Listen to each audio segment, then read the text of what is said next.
बिस्मिल्लाहिर्रहमानिर्रहीम। अस्सलाम वालेकुम व्यूअर्स, कैसे हैं आप? उम्मीद है आप खैरियत से होंगे। आज हम बनाने जा रहे हैं लड्डू पीठी वाले। जबकि मौसम बारिश का मौसम है तो मैंने कहा लड्डू पीठी वाले बनाते हैं।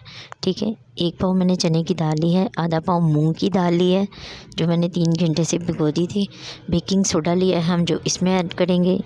साबुत ज़ीरा इसमें ऐड करेंगे, हाफ़ टी स्पून इसमें नमक जाएगा, half tea spoon chaat masala add करेंगे। और चटनी के लिए मैंने लिया है 1 अदद प्याज है, 1 अदद टमाटर है और 1 लेमन और 1 सब्ज़ मिर्च लिया है जो हम चटनी में डालेंगे। और हस्बे ज़ायक़ा नमक और थोड़ी सी लाल मिर्च पाउडर ऐड करेंगे हम चटनी में। तो सबसे पहले हम दाल को ग्राइंड कर लेंगे। व्यूअर्स, हम इसमें पानी जो है ना वो मैं ये पानी इसका दाल का निकाल दूँगी। सिर्फ दाल ऐड करके हम इसे अच्छे से ब्लेंड कर लेंगे। ये देखिए व्यूअर्स, कितना अच्छा ब्लेंड हो गया है।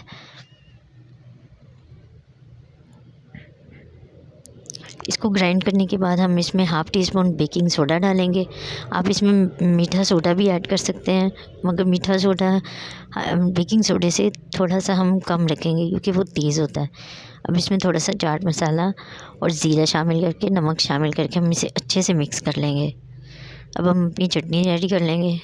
धनिया, पुदीना, सब्ज़ मिर्चें और मसाले ऐड कर देंगे, प्याज, टमाटर और लेमन का जूस। व्यूअर्स, ये बहुत मज़े की चटनी लगती है लड्डुओं के साथ। खुबानी की चटनी मेरे पास ऑलरेडी है, उसकी भी मैं आपसे रेसिपी इंशाल्लाह जल्द शेयर करूँगी। अब एक पैन में हम ऑयल गरम कर लेंगे।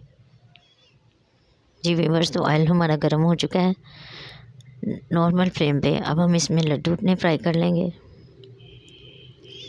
लड्डू को डालने के लिए हम अपने हाथ भी यूज़ कर सकते हैं, मगर मैं इसके लिए 1 चम्मच यूज़ कर रही हूँ। मेरे पास उस साइज़ का ही चम्मच है जिसके साथ और लड्डू की ही शेप आई है। देखें कितनी प्यारी शेप आई है। और इनको हमने नॉर्मल फ्लेम पे रखना है ताकि हमारे अंदर से अच्छी तरह से लड्डू पक जाएं, अच्छी तरह से अंदर से भी कुक हो जाए। जी व्यूअर्स, तो लड्डू हमारे रेडी हो चुके हैं। 1 मूली मैंने क्रश कर ली थी और साथ में खुबानी की चटनी है। इसकी रेसिपी भी आपसे शेयर करूँगी इंशाल्लाह ज़रूर। हाँ, उम्मीद है आपको आज की मेरी रेसिपी पसंद आएगी। मेरे चैनल को लाइक सब्सक्राइब करना मत भूलिएगा। दुआओं में याद रखिएगा। अल्लाह हाफिज़।